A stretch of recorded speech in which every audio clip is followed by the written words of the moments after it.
ये संदेश अंदरूनी घावों को भर देगा। आज जो परमेश्वर ने मुझे संदेश दिया है उसका मतलब ये है, इंग्लिश में परमेश्वर ने मुझे उसका एक सारांश में परमेश्वर ने एक वर्ड में दिया है, it's word called spiritual depression, नहीं तो आत्मिक निराशापन।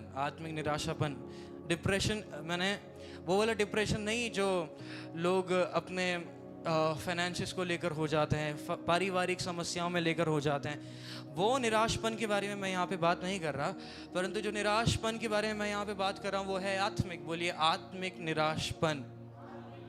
मैं सही बोल रहा हूँ निराशपन या ये आत्मिक निराशा? Correct, thanks. आत्मिक निराशा, ये निराशा किसी दूसरी तरह की निराशा मत लेना, ना कि आपके शारीरिक निराशा से कोई संबंध रखता है, ना कि आपके आर्थिक समस्याओं से मेल खाकर कोई निराशा संबंध रखती है, ना कि किसी और प्रकार की निराशा। लेकिन ये जो निराशा है इसे हम बोलते हैं, बाइबल की भाषा में बोलूं तो इसे बोलते हैं आत्मिक। पड़ोसी को देखकर बोलिए, एक कम से कम एक दो जन को देखकर बोलिए कि आत्मिक निराशा से नहीं रहना है हमको, आत्मिक निराशा में नहीं रहना है हमको। एक दो जन को बोलकर बोला आपने, एक दो जन को देखकर बोला?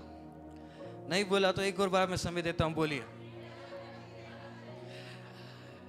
बाइबल के शुरुआत से लेकर बाइबल के अंत तक ऐसे काफी सारे लोग हैं जो इस कंटिन्यूस फेस में होकर जाए, नहीं तो इस निरंतर इस भाग में होकर वो चले हैं।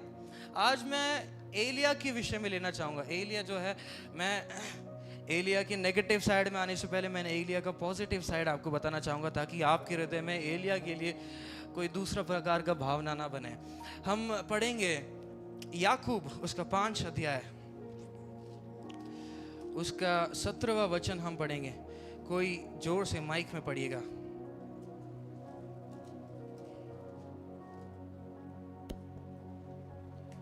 एलिया भी तो हमारे समान दुख सुख भोगी मनुष्य था, और उसने गिड़गिड़ाकर प्रार्थना की कि मेह ना बरसे, और 3.5 वर्ष तक भूमि पर मेह नहीं बरसा। काफी जो उसका सबसे ऊपर वाला वचन है मैं उसको लेना चाहता हूँ। एलिया भी हमारे समान दुख सुख भोगी मनुष्य था।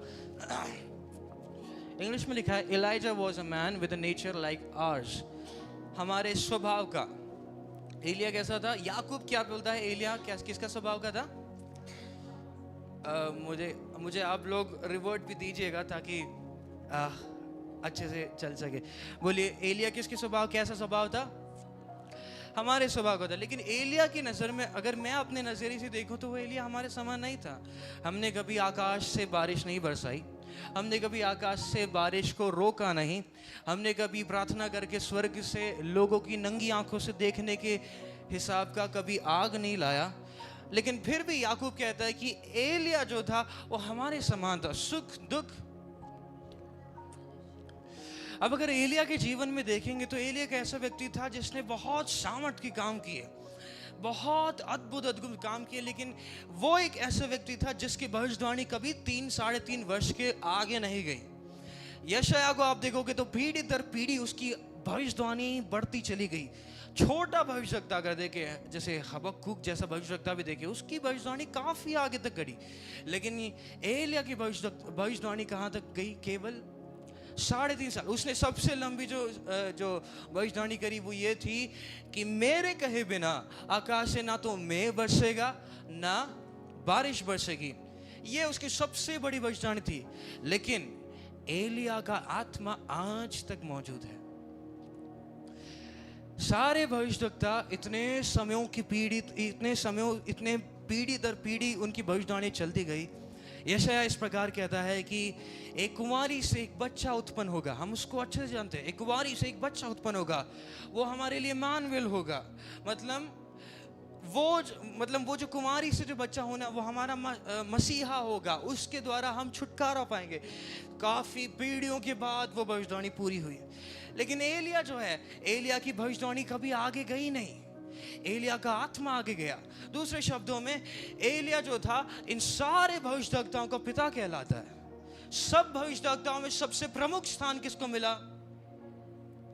एलीशा ने भी मरने के बाद भी, एलीशा को अगर आप देखोगे, एलीशा बहुत सामर्थी था, बहुत बहुत सामर्थी था।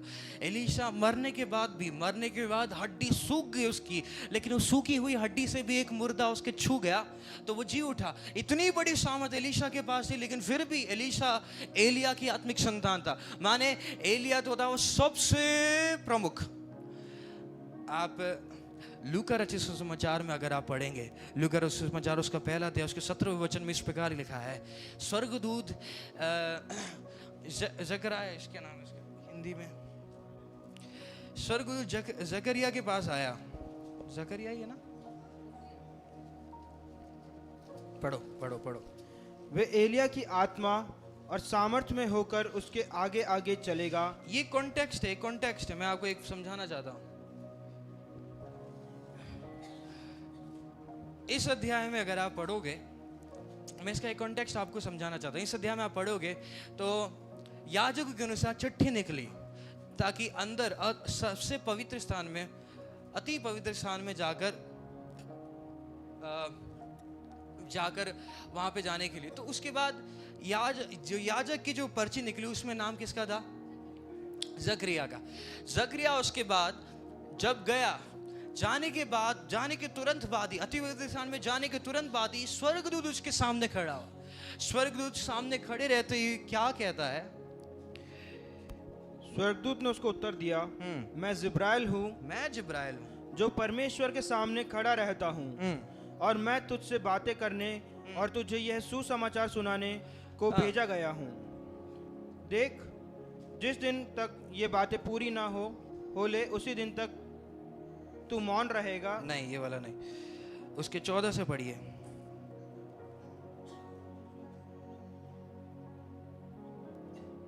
तुझे आनंद और हर्ष होगा और बहुत लोग उसके जन्म के कारण आनंदित होंगे।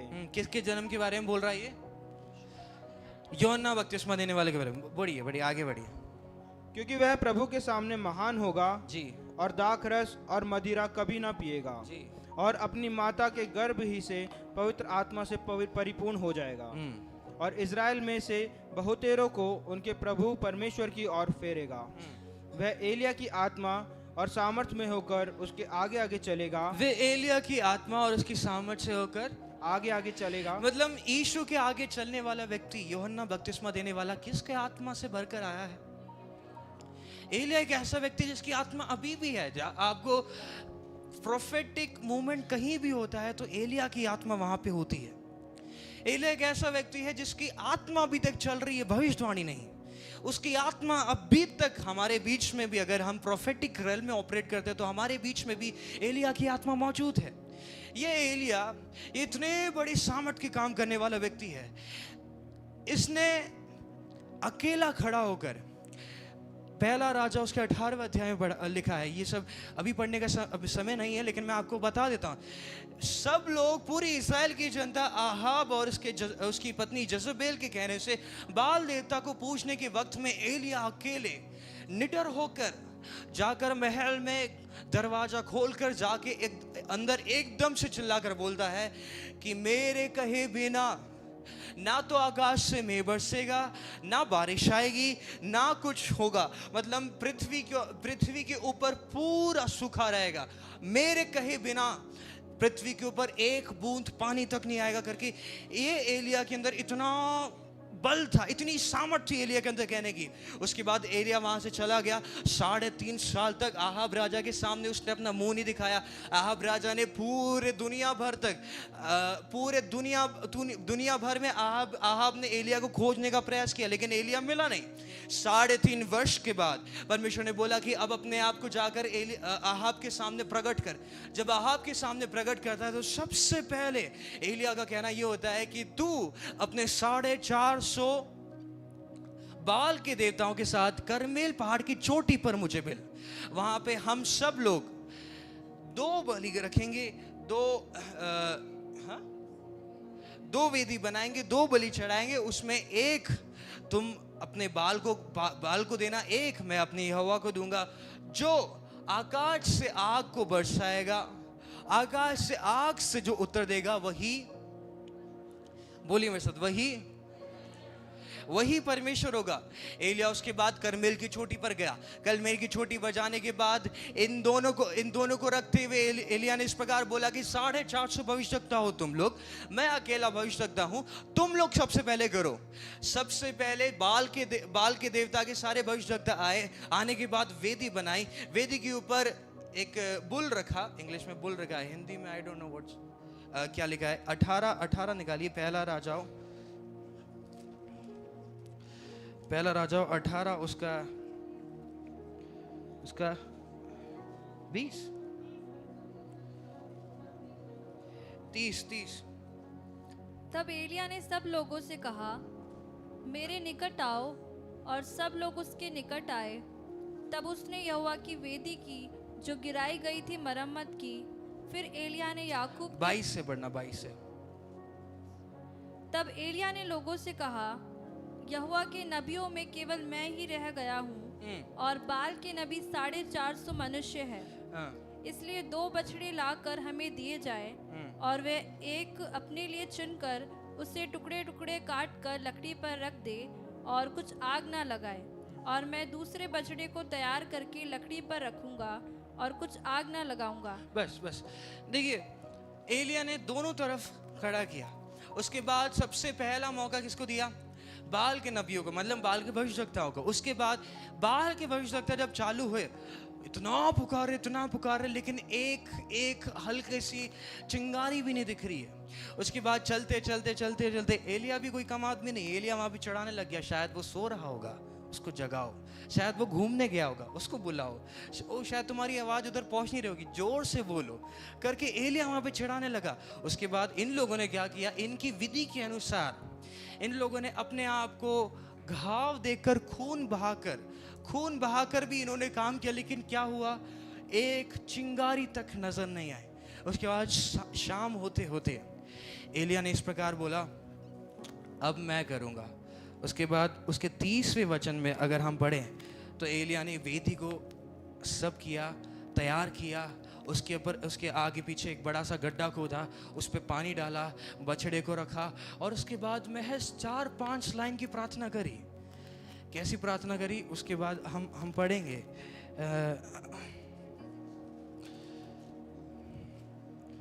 पढ़िए उसका 36। फिर भेंट चढ़ाने के समय एलिया नबी समीप जाकर कहने लगा, हे अब्राहम, इसहाक और इज़राइल के परमेश्वर यहोवा, आज यह प्रकट कर कि इज़राइल में तू ही परमेश्वर है, और मैं तेरा दास हूँ, और मैंने ये सब काम तुझसे वचन पाकर किए हैं। हे यहोवा, मेरी सुन कि लोग जान ले कि हे यहोवा तू ही परमेश्वर है, और तू ही उनका मन लौटा लेता है। तब यहोवा की आग आकाश से प्रकट हुई। बस ये कितनी लाइन की प्रार्थना करी इसने? 3-4 लाइन की प्रार्थना, और स्वर्ग का द्वार खुल गया। और याकूब इस व्यक्ति को बोलता है कि हमारे तरह है। क्या है? क्या हमने कभी आग स्वर्ग से गिराई क्या? कभी भी? क्या हमने किसी जगह में या छोटी सी जगह में भी हमने मेघ को बंद कर दिया हो, जब तक हम ना कहे तब तक वो ना बरसे? ऐसा कभी हुआ क्या? लेकिन याकूब इधर कहने का एक रीजन है, एक बहुत रीजन है। एलिया ने 2 प्रार्थना करी। एक प्रार्थना ने आग को बुला दिया, एक प्रार्थना ऐसे करी, हे परमेश्वर। आपको अगर वो पढ़ना है तो पढ़िए एक बार। मैं पूर्वजों के जैसा ही हूं अपने, एक बार पढ़िए।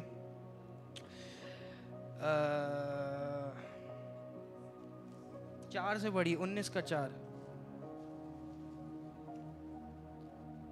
परंतु वह स्वयं जंगल में एक दिन मार्ग पर जाकर एक झाऊ के पेड़ के तले बैठ गया। वहाँ उसने ये कहकर अपनी मृत्यु मांगी, हे यहोवा, बस है, अब मेरा प्राण ले ले, क्योंकि मैं अपने पुरखाओं से अच्छा नहीं हूँ। देखिए वापस से पढ़िए। वो स्वयं जंगल में एक दिन के मार्ग पर जाकर एक झाऊ के पेड़ के तले बैठ गया। वहाँ उसने यह कहकर अपनी मृत्यु मांगी। यहाँ पे ये प्रार्थना करा। पहली प्रार्थना क्या थी? पहली प्रार्थना आग को मंगाने वाली। दूसरी प्रार्थना क्या है? ये अपनी मृत्यु को मांग रहा है। पहली प्रार्थना में आग को मांग रहा है। दूसरी प्रार्थना, हे यहोवा बस है, अब मेरा प्राण ले ले, क्योंकि मैं अपने पुरखाओं से अच्छा। पुरखा है कौन? वही लोग जो पाप में डूबे। एलिया अपने मन में एक बड़ा एक्सपेक्टेशन लेके चल रहा था। मैंने इन लोगों के सामने आकाश के द्वार बंद कर दिए ताकि मेघ ना बरसे। इन लोगों के सामने 3.5 वर्ष तक इनको बिना पानी के रख कर मैंने 3.5 साल के बाद मैंने आकाश के द्वारों को खोल दिया और इनके ऊपर वर्षा हो गई। मैंने प्रार्थना करी और आग स्वर्ग से इनके सामने उतर आए। एलिया को लगा कि ये सब देखकर ये अपना मन फिराएंगे और परमेश्वर की ओर मुड़ेंगे, पर ऐसा हुआ क्या? नहीं हुआ। एलिया नीचे बोलता है कि मैं तेरे लिए बहुत ही जेलस हूं। नहीं तो हिंदी में उसका 10वां आयत 19 का 10। उसने उत्तर दिया, सेनाओं के परमेश्वर यहोवा के निमित्त मुझे बड़ी जलन हुई है, क्योंकि इज़राइलियों ने तेरी वाचा टाल दी, तेरी वेदियों को गिरा दिया। तेरी वाचाओं को टाल दी, तेरी वेदियों को। एलिया जो था, इतना बड़ा काम करने के बाद एक एक्सपेक्टेशन में था कि एक रिवाइवल होगा, माने एक बेदारी होगी, लेकिन बेदारी नहीं हुई। कभी कभी हम सोचते हैं कि इस मीटिंग के बाद कुछ होगा, इस समय के बाद कुछ होगा, लेकिन शायद उसी समय के बाद शायद 4-5 लोग हमारी गली से निकल जाते हैं।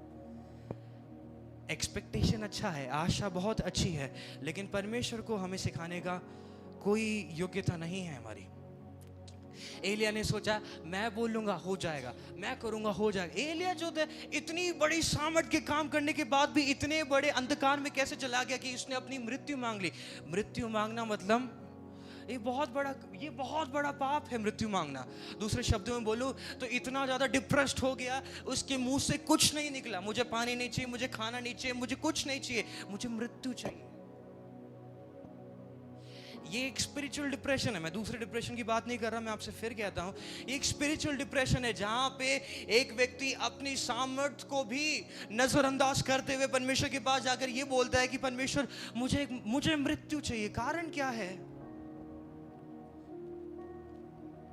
इससे पहले वो एलिया जो था, इससे पहले जब पहाड़ पे थोड़ा और ऊंचा चढ़कर वो आकाश से बारिश गिरने के लिए प्रार्थना कर रहा था, तब इसके साथ इसका एक दास था।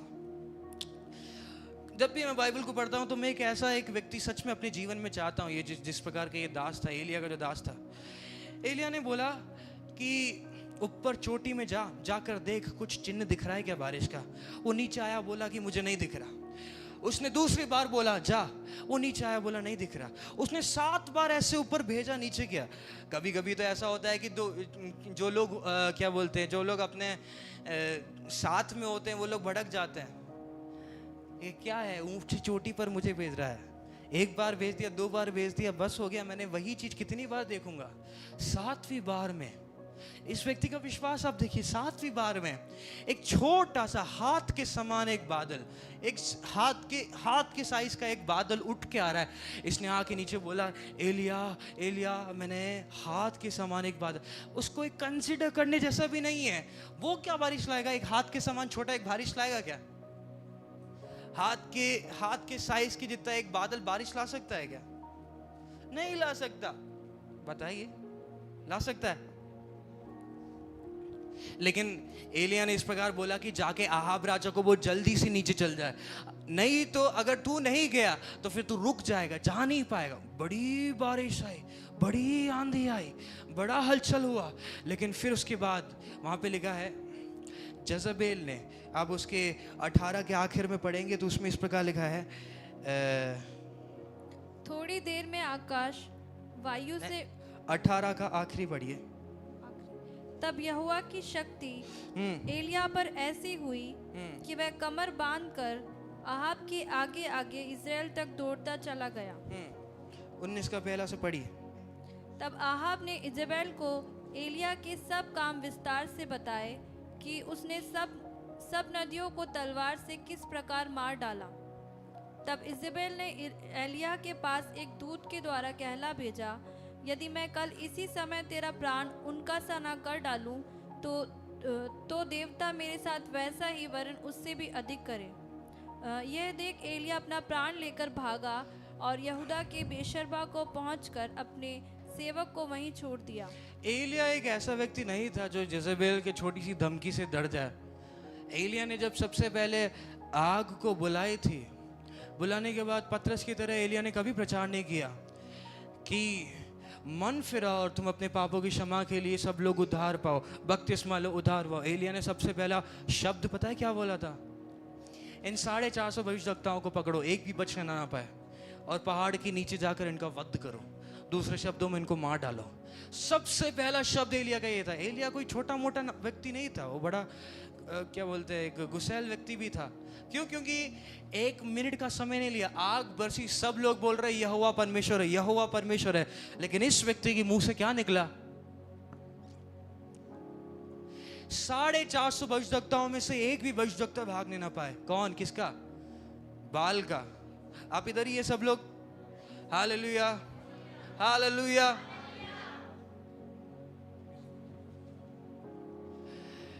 ये 450 भविष्यवक्ताओं को वध करने के बाद ये जाके प्रार्थना कर रहा है।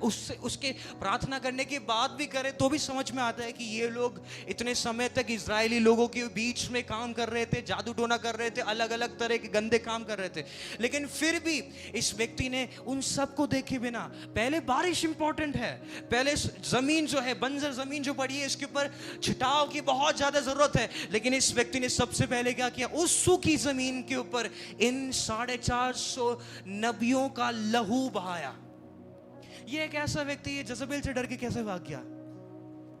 उसके भागने की वजह यह नहीं है, उसके भागने की वजह ये है, उसके मन में यह था एक बेदारी आएगी, एक परमेश्वर का काम का इतना बड़ा प्रगटीकरण हुआ है तो लाखों करोड़ लोग परमेश्वर की उपस्थिति में गिड़गिड़ाते हुए आएंगे, हजारों की तादाद में लोग चंगे होंगे, अलग अलग प्रकार की सेवकाई उनके बीच में होगी। एलिया के हृदय में यह था।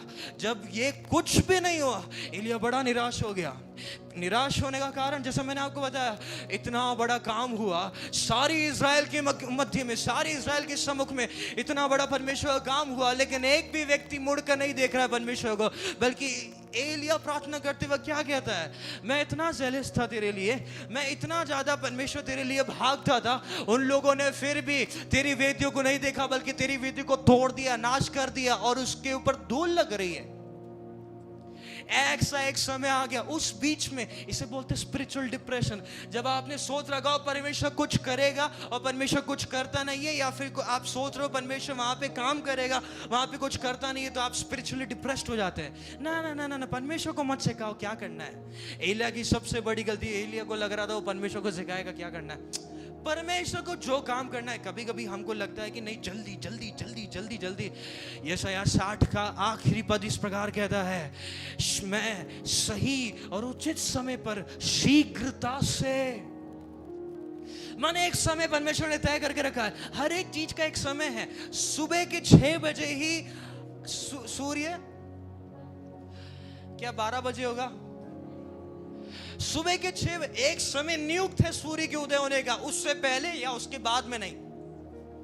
सूर्य के उदय होने का एक समय, सूर्य के अस्त होने का समय, अंधकार का राज्य करने का एक समय है, आमीन, ज्योति के राज करने का भी एक समय है। अंधकार छाया रहेगा, रात के 12 बज के, 1 बज के, 2 बज के, 3 बज के अंधकार छाया रहेगा, कोई ज्योति की किरण नहीं दिख रही है। सुबह 5:30 बजे उठते ही ये एक समय परमेश्वर ने नियुक्त कर रखा है। एलिया को लगा नहीं, मैं परमेश्वर की उपस्थिति में जाऊंगा, परमेश्वर के सामने, परमेश्वर की उपस्थिति में लोगों के सामने इतने बड़े काम करूंगा, उसके बाद सभी लोग। उस बंदे के एक्सपेक्टेशन इतने हाई थे, परमेश्वर ने एकदम से नीचे गिरा दिया। उसके बाद ये बंदा अकेला निकल गया। इसके बाद जो वो अच्छा सा दास था, जो विश्वास योग्य दास था, जिसका विश्वास इतना बड़ा था, वो दास को उसने एक जगह छोड़कर, कहाँ पे, जहाँ पे ये पहले जिस लेडी के घर पे था, मैं लेडी का नाम भूल गया, जिस लेडी के घर पे ये 3 साल से था,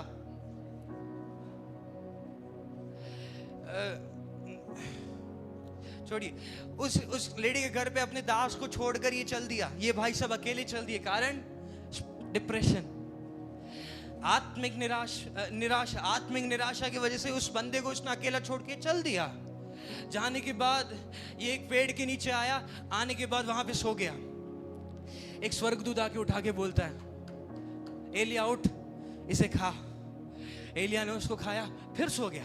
फिर स्वर्गदूत ने उसको बोला, उठ जा बेटा।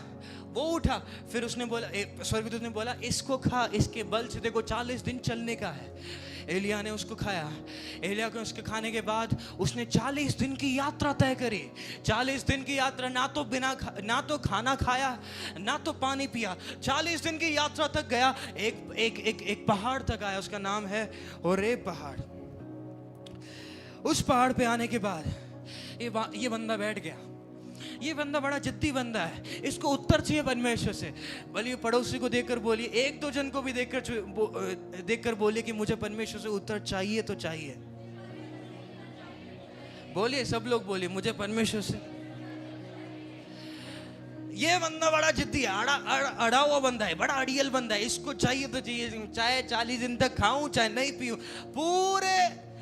पूरे मार्ग में, 40 दिन के जंगल के मार्ग में, जंगल में मैं तो समझता हूँ कम से कम एक धारा, पानी की धारा बहती रहेगी। इस बंदे ने नहीं लिया। 40 दिन के बाद ये होरेब पर्वत के पास आया, वहां पे बैठ के प्रार्थना करने लग गया। उसके बाद वहां पे इस प्रकार लिखा है, आप एक बार पढ़िए,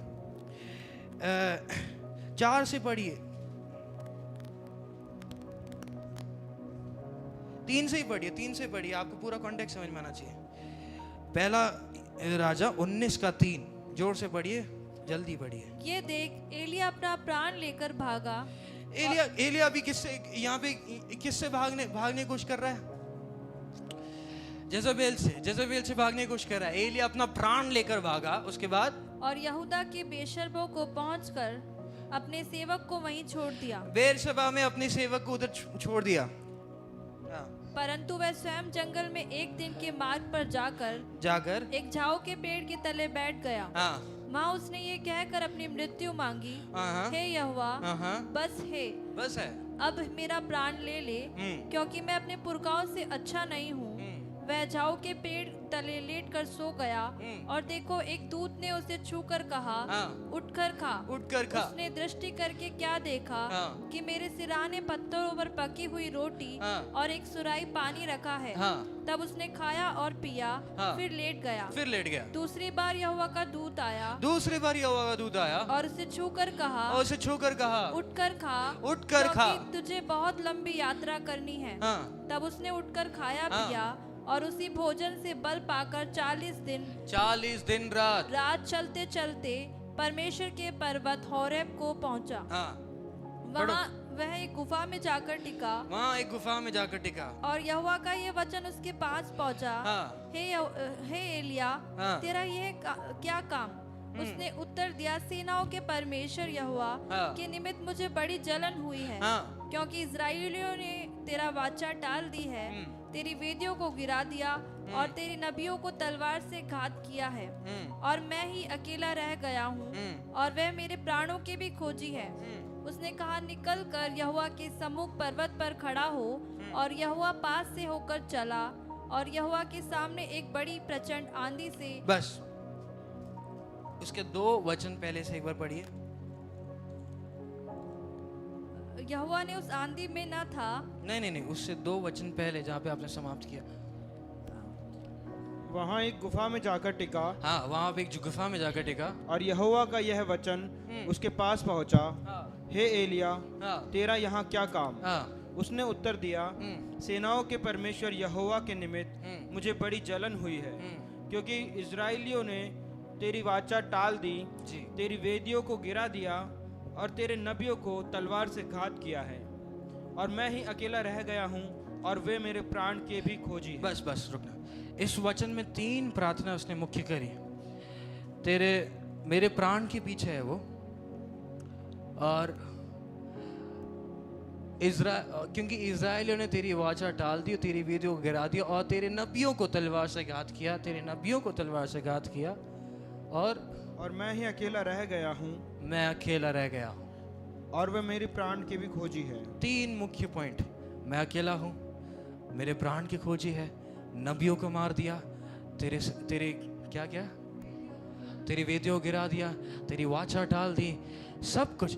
3 मुख्य प्रार्थना, उसकी उसकी दिल की गहराई से वो रो रहा है, रो के प्रार्थना कर रहा है। ये तीसरी प्रार्थना है शायद उसकी। पहले भी उसने प्रार्थना किया, दूसरी बार भी प्रार्थना किया, या तो दूसरी है तीसरी है। 3 बार उसने एक ही चीज बोली, और तीनों बार में एक ही पॉइंट उसने रखा, मैं अकेला हूँ, तेरे नबियों को मार दिया, तेरी वाचा डाल दी, और उसके अलावा क्या बोलते हैं, मेरे प्राण के भी खोजे, मतलब मेरा प्राण जाएगा, शायद मैं ज्यादा टाइम तक जीवित नहीं हूँ, मेरा प्राण जाएगा, तेरे सारे नबियों को पहले ही मार दिया है, अब वो मेरे पीछे आए हैं, मैं अकेला रह गया हूं, और तेरी सेवकाई करने वाला वहां पे कोई नहीं। 3 चीज लेकर परमेश्वर की उपस्थिति में वो वहां पे गया। उसके बाद परमेश्वर ने उसके सामने से होकर गुजरा। पहले बड़ी एक प्रचंड आंधी, चट्टानों को तोड़ने वाली आंधी, लेकिन उसमें परमेश्वर नहीं था, वहीं पे खड़ा रहा, चट्टानों को तोड़ने वाली आंधी। यहाँ पे अगर हल्की सी आंधी चले ना, सब लोग उछल पड़ेंगे, ओ परमेश्वर आ गया, परमेश्वर। एलिया जितती है, एलिया को प्रगटीकरण नहीं चाहिए, एलिया को परमेश्वर ही चाहिए। वो बड़ी एक आंधी के सामने भी वहीं पे खड़ा रहा। उसके बाद एक बड़ा भूकंप आया। भूकंप आने के बाद भी वो बंदा हिला नहीं, वहीं पे परमेश्वर तू आ रहा है तो मैं बात करूंगा, अदरवाइज मैं अपना मुंह शट रखूंगा, मैं अपना मुंह बंद रखूंगा। बड़ा एक भूकंप आया, वो भी निकल गया। निकलने के बाद एक बड़ी आग सी आई, वो भी निकल गई। सच बताऊं तो ये तीनों क्या है, अगर आप प्रेरित तो 2 अध्याय में पढ़ोगे तो इस प्रकार लिखा है, पेंटिकोस्ट के दिन में एक आंधी की सनसनाहट हुई, जहां वो बैठे थे वो पूरा घर गूंज गया, हिल गया, और उनके ऊपर आग की सी जीभे। तीनों चीज यहाँ पे है। पवित्र आत्मा जब आया तो 3 चीज प्रकट हुई, क्या? एक बड़ी आंधी, एक भूकंप, और एलिया के सामने एक बड़ी आंधी है। बड़ी आंधी मतलब भयानक आंधी, चट्टानों को तोड़ने वाली आंधी। हवा से चट्टान नहीं टूटती है, कंकड़ भी नहीं टूटेगा। एक बड़ी आंधी आई, चट्टानों को तोड़ने वाली आंधी आई, उसके बाद भूकंप आया। ये व्यक्ति वहीं पे पत्थर के नहीं खड़ा है। परमेश्वर को सच में गहराई से खोजने वाला जानता है कहां परमेश्वर सच में है। आपको सच में परमेश्वर की प्यास है तो आप गहराई में उतर कर ढूंढोगे कहां पे है। आपको पता है समुद्र की गहराई तक कोई नहीं गया, केवल जिसको इच्छा है खोजने की कितना गहरा है वो सबसे गहरा जाकर मार्क बनाकर आया। नहीं तो मेरे जैसा आदमी तल तक, क्या बोलते हैं उसको, एकदम ऊपर तक ही तैरेगा, नीचे डूब के जाने का भी प्रयास नहीं करेगा। क्यों? मेरे को इच्छा ही नहीं है। पर जिसको इच्छा है वो गहराई तक जाएगा, मास्क नहीं होगा उसके अंदर, वो गहराई तक कितना गहरा है मैं देखूं। मेरे पापा ऐसे थे, मेरे पापा बहुत गहरा तैरते थे। वो बचपन में थोड़े ऐसे ही थे। तो एक तालाब था, तालाब में वो गहरे पे, गहरा नीचे एकदम अंधेरा है, गहरे पे तैर रहे और कुछ दिख नहीं रहा उनको, आंखें सब खोल ली, कुछ दिख नहीं रहा, तैर रहे। सामने एक चट्टान आई, भिड़ गई, यहाँ पे कट लग गया, बहुत भयंकर खून बहने लग गया। यहाँ से यूं पकड़ कर ऊपर आए, घर पे जाकर बताया, वो वहाँ से कंकड़ से फिसल के गिर गया, इसलिए यहाँ पे चोट आई। बाद में जाके किसी ने बड़े पापा को बताया कि नहीं मैंने इसको देखा था, ये तालाब के अंदर तैर रहा था, नीचे चट्टान से भिड़ के। आज भी पापा के यहाँ पे निशान है। तो जिसको इच्छा है वो क्या करेगा। एलिया बड़ा, क्या बोलते हैं, एक तरह का इसका एक वो था, एक जिद थी, परमेश्वर तू आ रहा है तो मैं बात करूंगा, मेरे को ये आंधी से मत डरा, ये भूकंप से मत डरा, मुझे आग से भी नहीं डर लगता, मुझे तू आ रहा तो बता। एक बार पढ़ी, उसके बाद पढ़ी, क्या लिखा है। फिर भूकंप के बाद आग दिखाई दी। नहीं, स्टार्टिंग से पढ़ी, वो आंधी से ही पढ़ी, एक बार अपन देखे तो सही। उसने कहा, निकलकर यहोवा के सम्मुख पर्वत पर खड़ा हो। निकलकर यहोवा के सम्मुख पर्वत पर खड़ा हो, और यहोवा के पास होकर चला। हाँ, पास से होकर चला। हाँ। और यहोवा के सामने एक बड़ी प्रचंड आंधी से पहाड़ फटने और चट्टान टूटने लगी। यहोवा के सामने एक बड़ी प्रचंड आंधी से पहाड़ फटने, पहाड़ एक प्रचंड आंधी, मतलब क्या सोचते आप इस आंधी के बारे में। आज तक मेरे को लगता नहीं है किसी ने ऐसी आंधी देखी भी होगी ना सुनी होगी। प्रचंड आंधी, पहाड़ फट गया, माने पहाड़ फटने और चट्टान टूटने लगी, तो भी यहोवा उस आंधी में ना था। आगे, फिर आंधी के बाद भूकंप हुआ। आंधी के बाद भूकंप हुआ।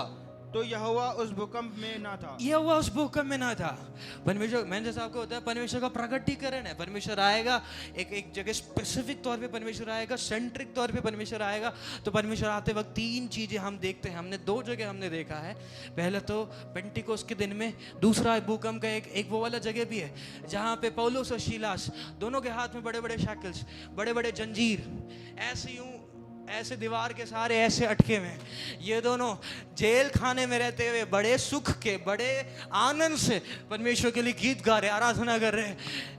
और उसके बाद आराधना करते वक्त अचानक से भूकंप आया। जेल खाने की नींव हिलने लगी। जितने भी जितने भी क्या बोलते हैं वो बंदी गृह थे, जितने भी जो भी रूम्स थे, उनके सबके दरवाजे खुल गए। मतलब ये भूकंप एक तरह का प्रकटीकरण है। ये लोग आराधना की, भूकंप आया। भूकंप ऐसा भूकंप आया कि उस जेल खाने की नींव हिल गई। ये परमेश्वर का एक प्रकटीकरण है। आगे बढ़िए आप।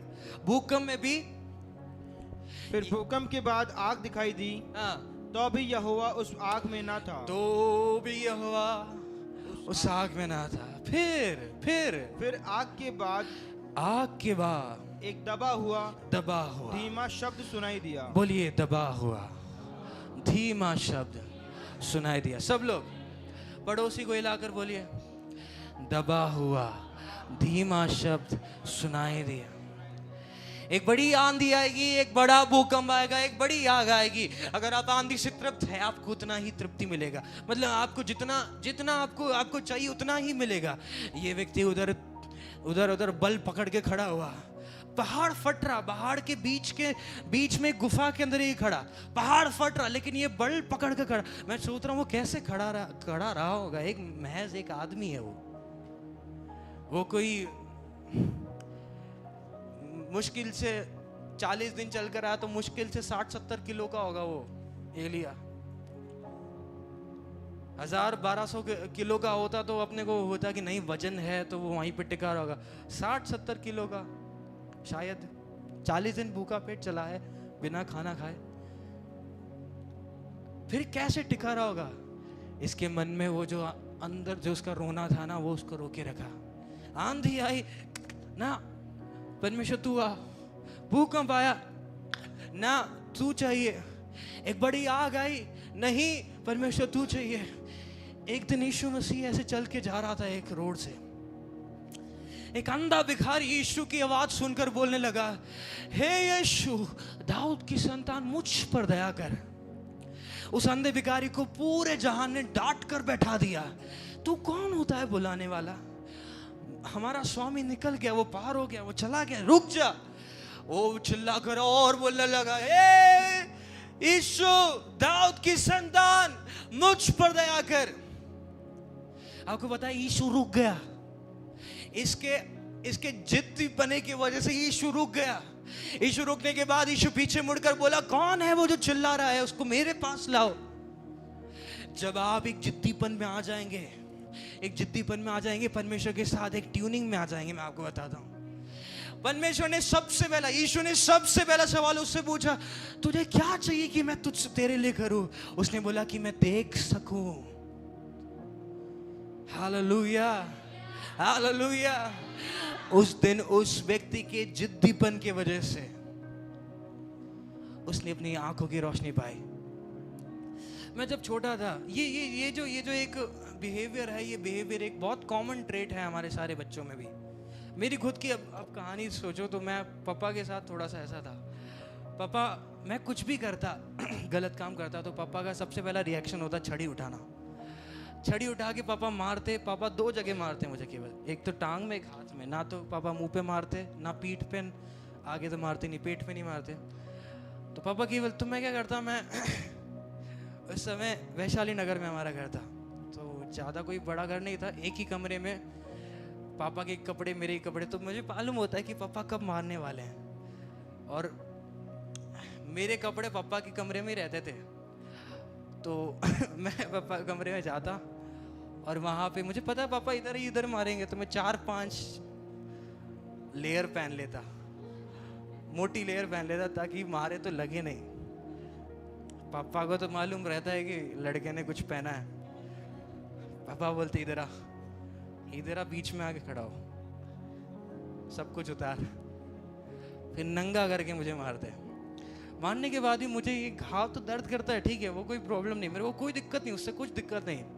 ना कि मुझे ये याद रहता है मैंने किया क्या। कहीं बार बिना गलती के मार खाई है मैंने, पर फिर भी मेरे को कोई फर्क नहीं पड़ता। मैंने मार खाई है, दर्द हुआ है, कोई दिक्कत नहीं, मैं उसके लिए कभी निराश नहीं होता। लेकिन अगर पापा वापस मेरे पास आकर मुझे कभी सहला ही नहीं तो मैं बहुत निराश होता था। रात रात भर मैं जगा रहता, मैं रोता रहता, मैं मुंह फुलाए रहता, रोता रहता। कारण पापा ने मेरे पास आके ये नहीं बोला कि कोई बात नहीं बेटा, पापा ने कहा मारा, इधर मारा, कोई बात नहीं, कोई बात नहीं। जब तक पापा नहीं सहलाते मैं मुंह फुलाए रहता। मम्मी आके कहेगी कोई बात नहीं, मेरी बहन आके कहेगी कोई बात नहीं, किसी की नहीं सुनता। आएंगे तो पापा आएंगे, कहेंगे तो पापा कहेंगे, अदरवाइज नहीं। मैं एक ऐसा स्वभाव, आपको बताया आपका पिता परमेश्वर भी आपसे ऐसा ही स्वभाव चाहता है। एलिया का यही स्वभाव था, आएगा तो तू आएगा, मुझे तेरा प्रगटीकरण नहीं चाहिए। इतनी बड़ी आंधी का मैं क्या करूंगा, इतनी बड़ी आग को लाकर मैं क्या करूंगा, आकाश के द्वारों को बंद करके मैं क्या करूंगा अगर मेरे पास तू ही नहीं है। आपको बताइए स्पिरिचुअल डिप्रेशन में जाने का रीजन क्या, उसको लगा मेरे पास वो नहीं है, इसीलिए वो अड़कर खड़ा रहा। ये परमेश्वर अगर तू नहीं है तो फिर मैं क्या करूंगा इतनी बड़ी आंधी का। आपको मालूम है मिनिस्ट्री का भी कोई अर्थ नहीं अगर आपके पास परमेश्वर नहीं है। ये वचन उठाकर चलने का कोई अर्थ नहीं अगर आपके पास परमेश्वर नहीं है। विश्वासी बनकर रहने का कोई अर्थ नहीं आपके पास अगर यीशु नहीं है। आपके पास अगर यीशु है तो फिर कुछ दुनिया में कुछ नहीं हो तो भी कोई फर्क नहीं। पौलुस एक ऐसा व्यक्ति था मैं टॉपिक से थोड़ा बाहर आ रहा हूँ, मैंने कभी प्रिपेयर नहीं किया, लेकिन मैं आपको पवित्र आत्मा गाइडेंस से कहना। पौलुस एक ऐसा व्यक्ति था, उसको फर्क नहीं पड़ता कहीं भी जाए। आपको पता है एक भविष्यवक्ता आकर उसकी बेल्ट उठाकर बोला, जिस व्यक्ति का ये बेल्ट है वो व्यक्ति यरूशलेम में जाएगा, पछताएगा। लेकिन उसने वो बेल्ट उसके हाथ से लेकर बोला, वो मुझे मारे या मेरी जान ले ले, मुझे कोई परवाह नहीं। वो व्यक्ति फिर भी यरूशलेम में गया, यरूशलेम में जाकर वहां पे बंदी बन गया, बंदी होकर काफी समय बाद वहां पे मर भी गया। लेकिन वो एक उसका जीवन जो था वो एक ऐसा जीवन था, एक समय में मैं इसी व्यक्ति के खिलाफ, इसी परमेश्वर के खिलाफ लड़ा करता था, जाया करता था, लोगों को घात क्या करता था। आज जब मुझे सत्य मालूम पड़ गया है, आज जब ये मेरे पास है तो मुझे कोई परवाह नहीं, कोई मुझे मारे या कोई मुझे। आपको पता है पौलुस इस प्रकार कहता है कि मैं प्रकाशन की बहुतायत से फूल ना जाऊं, इसलिए परमेश्वर ने एक कांटा मेरे अंदर छुपा रखा है। वो कांटा क्या था पता है? लोग सोचते हैं कि वो बीमारी थी, वो कुछ और था। वो कांटा सताव था। वो कहीं भी जाता क्या होता? पौलुस का हिस्ट्री है, पौलुस कहीं भी जाएगा सेवकाई के लिए सबसे पहले लात घुसेगाएगा, फिर सेवकाई करेगा। पौलुस का एक हिस्ट्री है, पौलुस कहीं भी जाएगा सबसे पहले मार खाएगा, उसके बाद वहां पे वचन सुनाएगा। क्यों? क्योंकि या तो फिर वचन सुनाएगा उसके बाद मार खाएगा, ये दोनों उसका चलता रहता है। क्यों? और सबसे ज्यादा वचन, नया नियम में सबसे ज्यादा वचन दिया हुआ व्यक्ति भी पौलुस है। कारण क्या है? उसके पास वो असीम धन था। वही लिखता है इतने समयों से, कुलुसियों में इस प्रकार लिखता है, इतने समयों से जो छुपा हुआ राज जो था, जो राजाओं ने चाहा था, जो पुरखाओं ने चाहा था, जितने छुपा हुआ जो राज जो था, वो ये राज था कि मसीह जो महिमा की आशा है तुम्हारे अंदर। पड़ोसी को लाके बोलिए कि मसीह तुम्हारे अंदर है। ये राज था, ये राज था। ये राज कोई नहीं जान पाया परंतु वो जिसके पास सच में यीशु था। ये अभी हम वापस आते हैं। उसके बाद फिर आग के बाद एक दबाव हुआ, धीमा शब्द सुनाई दिया। हाँ, ये सुनते ही एलिया ने हाँ, अपना मुंह चद्दर से ढांपा हाँ, और बाहर जाकर गुफा के द्वार पर खड़ा हुआ। हाँ, फिर एक शब्द उसे सुनाई दिया, हाँ, हे एलिया, तेरा यहाँ क्या काम? बस। ये परमेश्वर दूसरी बार बोल रहा है। पहली बार परमेश्वर ने बोला था कि हे एलिया तू यहाँ पे क्यों आया है, तेरा यहाँ काम। दूसरी बार, वो दूसरी प्रार्थना थी एलिया की, जब वो एलिया बोल रहा था कि मैंने आपको तीनों पॉइंट गिनाए थे, याद है आपको? वही वापस से अभी वही रोना वो रोएगा। बोले, पढ़िए आगे। उसने कहा, मुझे सेनाओं के परमेश्वर यहोवा के निमित्त बड़ी जलन हुई, वही सेम प्रार्थना, वही सेम 3 पॉइंट वो बोल रहा है। पढ़िए। क्योंकि इजराइलियों ने तेरी वाचा टाल दी हाँ और तेरी वेदियों को गिरा दिया है हाँ और तेरे नबियों को तलवार से घात किया है, हाँ और मैं ही अकेला रह गया हूँ और वे मेरे प्राणों की भी खोजी है। हाँ। पढ़िए पढ़िए। यहोवा ने उससे कहा, हाँ लौटकर दमिश्क के जंगल को जा और वहां पहुंचकर आराम का राजा होने के लिए हजाएल का और इज़राइल का राजा होने के को निमशी के पोते येहू का और अपने स्थान पर नबी होने के लिए आबेल महोला के शापात के पुत्र अलीशा का अभिषेक करना। एलिया यहाँ पे आने के बाद एलिया ने अपना फिर से वही प्रार्थना किया। प्रार्थना करने के बाद भी परमेश्वर किस प्रकार बोलता है, जाके इन लोगों का अभिषेक कर। आखिर में एलीशा जो तेरे स्थान पे भविष्यवक्ता होगा उसका अभिषेक कर। 3 प्रार्थना थी। अब नीचे आगे पढ़ेंगे तो इस प्रकार लिखा है, 7,000 लोग अभी भी परमेश्वर ने रख रखे हैं। 3 प्रार्थना क्या थी? सारे नबी खत्म हो गए हैं, उन लोगों ने घात कर दिया है। परमेश्वर ने उसका जवाब दिया, 7,000 लोग अभी भी बचे हुए हैं, जिन्होंने बाल के आगे ना तो घुटने टेके हैं, ना वो बाल के देवता को चूमा है। दूसरा, मैं अकेला हूं। एलिया जब स्वर की ओर उठा लिया जाता है तो एलीशा से इस प्रकार कहता है, तेरे जीवन की सौगंध, मैं तुझे कभी छोड़ूंगा नहीं। उसने परमेश्वर से क्या प्रार्थना किया? मैं अकेला हूं। परमेश्वर ने उसको एलीशा दे दिया। फिर उसने प्रार्थना किया, परमेश्वर मैं मरने वाला हूं, मेरा घात करने वाले हैं। परमेश्वर ने एलिया को जीवित स्वर्ग में उठा लिया। आज भी वो जीवित है। क्यों हुआ पता है? ये बंदा इतना डिप्रेशन में चला गया, अपने एकलौते सेवक को बेतशेबा के पास छोड़कर आ गया। ये बंदा अकेला चला गया, एक पेड़ के नीचे आके एक मुर्दा सामान सो रहा है।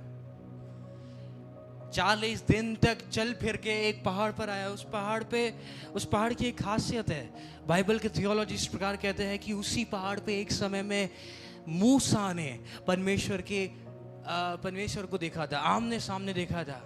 वही पहाड़ था जिस पहाड़ पे एक दरार पे परमेश्वर ने मूसा को बोला कि इस दरार पे चले जा, मैं यहाँ से पार हो जाऊंगा, उसके बाद तू मेरी पीठ को देखना। वही पहाड़ पे उस दिन एलिया आके खड़ा हुआ। एलिया के प्रार्थना करने के बाद 3 चीज बोल रहा है। 3 चीज क्या बोल रहा है? उन तीनों चीजों का उत्तर क्या मिल रहा है वो हमने देखा, लेकिन पता है वो 3 चीज उसको क्यों मिला? बोलिए मेरे साथ, जिद्दी पने की वजह से। जिद्दी पने की वजह से। हालेलुया। ये जिद्दीपन जिसने पा लिया, उसके जीवन में बहुत कुछ परमेश्वर काम करने के लिए, बहुत क्या बोलते हैं, परमेश्वर की जिम्मेदारी बढ़ जाती है। ये व्यक्ति पहले एक ऐसा व्यक्ति था, मैं जाऊंगा काम हो जाएगा, मैं इधर जाऊंगा वो कर दूंगा, मैं इधर जाऊंगा वो कर दूंगा। उसने किया भी, उसने कभी ऐसा नहीं हुआ कि उसने कभी कोई काम नहीं किया। नहीं नहीं नहीं, उसने बहुत कुछ किया। लेकिन फिर भी ये व्यक्ति डिप्रेशन में जाने का रीजन क्या था? मृत्यु मांगने का रीजन क्या था? इसका एक ही रीजन था, उस समय वो आत्मिकता में सो रहा था। परमेश्वर का वचन इस प्रकार कहता है, हे सोने वाले जाग मुर्दों में से। जब आप मुर्दों में सोए पड़े रहते हो तो ये भी सो रहा है, वो भी सो रहा है। इसमें भी कोई क्या बोलते हिलना डुलना नहीं है, इसमें भी कोई हिलना डुलना नहीं है, मुझ में भी कोई हिलना डुलना नहीं है। मैं भी मर रहा हूं, ये भी मरा हुआ है, मुझे भी परमेश्वर मार दे। जब हम एक चीज को होता हुआ नहीं देखते तो हम अक्सर ये सोचते हैं कि नहीं ये भी ऐसा है, वो भी ऐसा है, हम भी इसके बीच में ऐसा है, परमेश्वर मुझे भी ऐसा कर दे। नहीं, परंतु परमेश्वर का आत्मा इस प्रकार कहता है कि हे सोने वाले जाग, मुर्दों में से जी उठ। आपको पता है परमेश्वर ने कितना कुछ आपके लिए तैयार कर रखा है, लेकिन आपके केवल एक वार की वजह से, शैतान का एक वार पड़ता है, आप लोग वहीं दूत हो जाते हैं। कारण क्या है? हमको लगता है कि वो हमारे पास नहीं। यीशु मसीह इस प्रकार कहता है कि मैं जगत के अंत तक तुम्हारे संग हूं। मत्ती उसका आखिरी अध्याय, उसके आखिरी वचन में इस प्रकार लिखा है, मैं जगत के अंत तक सदैव। फीलिंग मैटर नहीं करती है। आपको मैं बताऊं, आपको कभी लगेगा सेंस, आपको कभी सेंस होगा कि परमेश्वर है, कभी सेंस होगा कि परमेश्वर नहीं है। कभी परमेश्वर को फीलिंग से डिफाइन मत करना। कभी परमेश्वर को अपने अपने क्या बोलते हैं फीलिंग से आप ये मत सोचना कि परमेश्वर है, शायद नहीं है। नहीं, परमेश्वर ने बोला तो वो है। ये परमेश्वर का कहना है, ये परमेश्वर का क्या बोलते हैं एक चलन है। बिली ग्राहम इस प्रकार बोलता है कि कभी कभी मेरे को ऐसा लगता है कि मेरे साथ परमेश्वर नहीं है।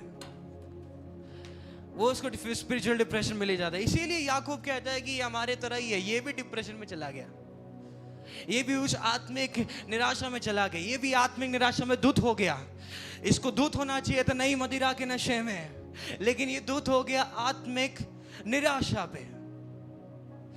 बिली ग्राहम इस प्रकार कहता है कि कभी कभी मुझे लगता है कि मेरे साथ परमेश्वर नहीं है, पर कभी ऐसा लगता है कि नहीं, मेरे साथ परमेश्वर है। आप अपने फीलिंग से सोचकर देखोगे, चलोगे तो आपके पास कोई नहीं है, आप अकेले हो। आप अपने मन में झांक के देखोगे तो आपको समझ में आएगा कि आपके साथ सब कोई है, आपके साथ परमेश्वर है। आज जो परमेश्वर ने जो वचन दिया है, वो वचन यही है कि आप स्पिरिचुअल डिप्रेशन में ना जाए। कभी ऐसा ना सोचे कि परमेश्वर आपको छोड़ के चला गया है। मेरा जो प्रॉमिस वर्ड है इस साल का, वो ये प्रॉमिस वर्ड है कि मैंने तेरा चित्र अपने हथेली पर खोद कर बनाया है, तेरी शहर पना सदैव। आज मैं प्रोफेटिकली कहना चाहता हूं यही वचन आपके लिए भी। हालेलुया। क्योंकि जब मैं कल प्रार्थना कर रहा था तो परमेश्वर की आत्मा ने मुझे एक चीज बताई थी। कुछ लोग हैं जो क्या बोलते हैं आत्मिकता में उठे कम है, पर जितना उठे उनको लगता है कि वो अकेले हैं।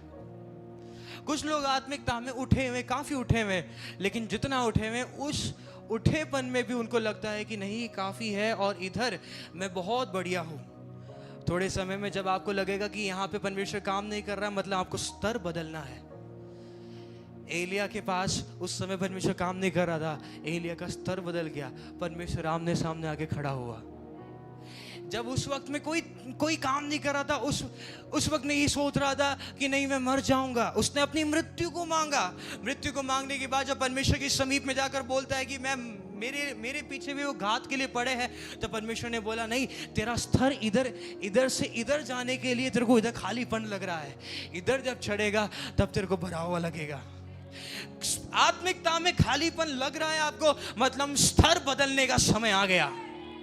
वो व्यक्ति जब रोड के किनारे खड़ा था, उस व्यक्ति ने चिल्लाकर बोला, हे प्रभु दाऊद की संतान मुझ पर दया कर। उस समय में उसको लग रहा था मैं खाली हूं, मेरे पास कोई नहीं है, मुझे भीख मांगकर अपना गुजारा करना पड़ रहा है। उस वक्त में वो खाली था, लेकिन जब यीशु आया उसने मौके का फायदा उठाकर चिल्लाकर बोला, हे यीशु दाऊद की संतान मुझ पर दया कर। जब यीशु ने उसकी स्वर, उसकी वाणी सुनी, उस दिन उसका स्तर बदल गया। जब स्तर बदलने का है उस समय आपको खालीपन लगेगा। जब आपको खालीपन लगेगा, आप ये सोच लीजिए, आप ये समझ लीजिए, आपको बढ़ने का समय आ गया है। सांप का एग्जांपल आपको देता हूं मैं। सांप का एग्जांपल कोई देता नहीं, मैं देता हूं, रुको। सांप जब बढ़ रहा होता है ना तो उसका स्किन निकलता है, मालूम है आपको, चमड़ा निकलता है। सांप अनकंफर्टेबल हो जाता है, एकदम ऐसे चलना फिरना भी ऐसे कंकड़ों में चलता है। क्यों? कंकड़ से कोई कंकड़ से लग जाए और ऐसे अटक जाए और वो ये निकले। उसकी आंखों में एक स्किन आ जाती है। सांप क्या करता है, जब उसका लंबाई का चौड़ाई का जब बढ़ना होता है, वो थोड़ा और बढ़ जाता है, तो वो अपनी स्किन को शेड करता है। उस समय में उसको तकलीफ होता है, वो स्किन निकालने में उसको तकलीफ होता है। कोई उधर है नहीं उसको पकड़ कर यूं हाथों से पकड़ कर निकाल दे, बल्कि कोई देखेगा तो मार देगा। खैर मैं तो कर सकता हूँ। और उसके बाद वो एक कंकड़ में, एक चट्टान में, एक पत्थर के बीच में से जाकर यूं गुजरने की कोशिश करता, ताकि वहां पे, मेरा एक दोस्त है, मेरा यहीं पे रहता है वो दोस्त, उसके घर पे एक मोटा कोबरा, इतना मोटा कोबरा, शायद स्किन शेड करके रखा उसने अपना चमड़ा उधेड़ के रखा, उसने उसको सजा के रख दिया कोने पे। मुझे एक दिन बुलाया, अंदर बुला के बोला कि देख मैं तेरे को एक चीज़ दिखाता हूँ। मैंने बोला क्या चीज़ दिखाएगा? उसने एक तगारी के नीचे दबा के रखा था, उसने दबा के खोला। तब मैंने उस दिन गौर से देखा कहीं कहीं जगह से स्क्रैच है। तो ये स्क्रैच किस चीज का है? वो कंकड़ों से गुजर रहा था, गुजर गुजर के अपने स्किन को। ये अनकंफर्टेबल मूवमेंट आपके जीवन में भी आएगा। ये आपके जीवन में क्यों आएगा? आपकी बढ़ोतरी के लिए। पड़ोसी को हिला के बोलिए, तेरी बढ़ोतरी के लिए एक अनकंफर्टेबल मूवमेंट आ रहा है। अनकंफर्टेबल मूवमेंट को हिंदी में क्या बोलेंगे?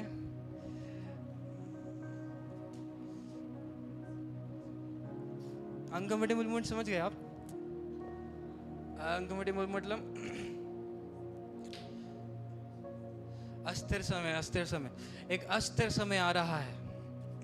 अनकंफर्टेबल मूवमेंट मतलब जहां पे आप कंफर्टेबल ना हो पाओ, जहां पे आप आराम से ना बैठ पाओ।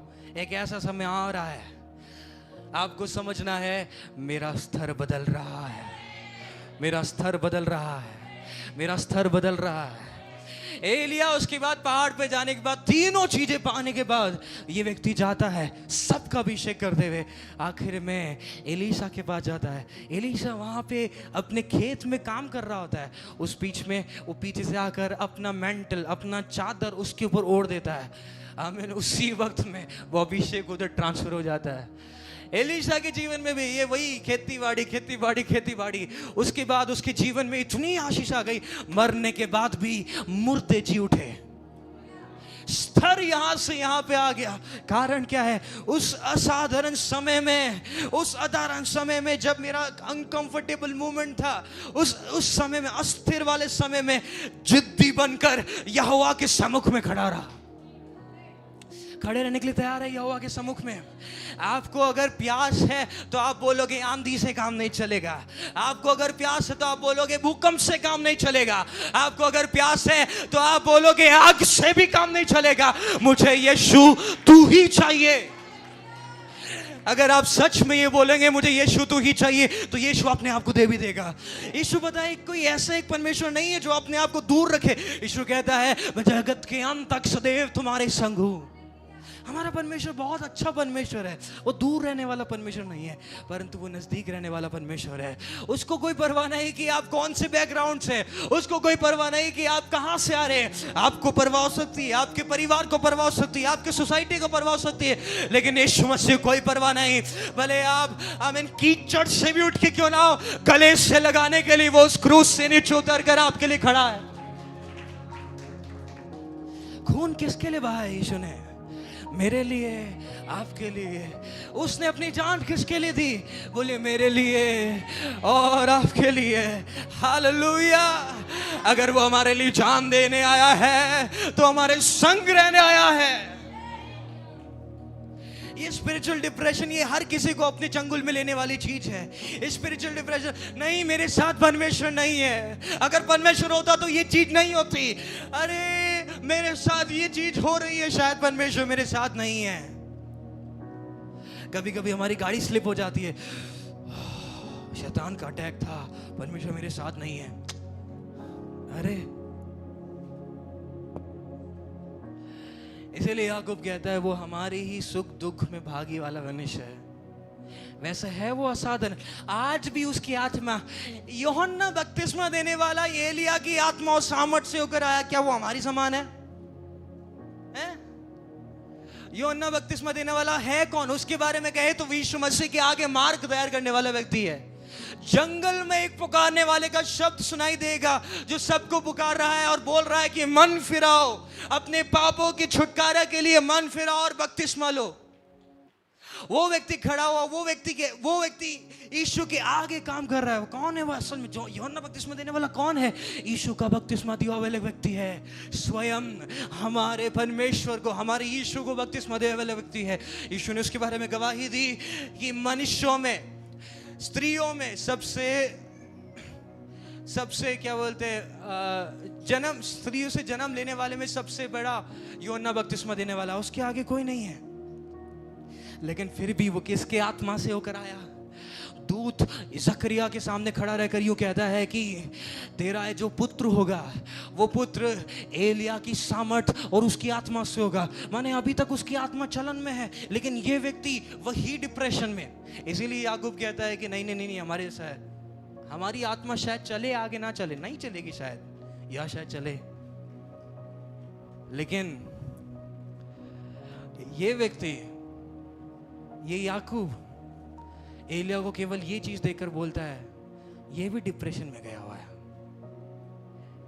इसको भी लगा यहोवा उसके साथ नहीं है, इसको भी लगा ये अकेला है।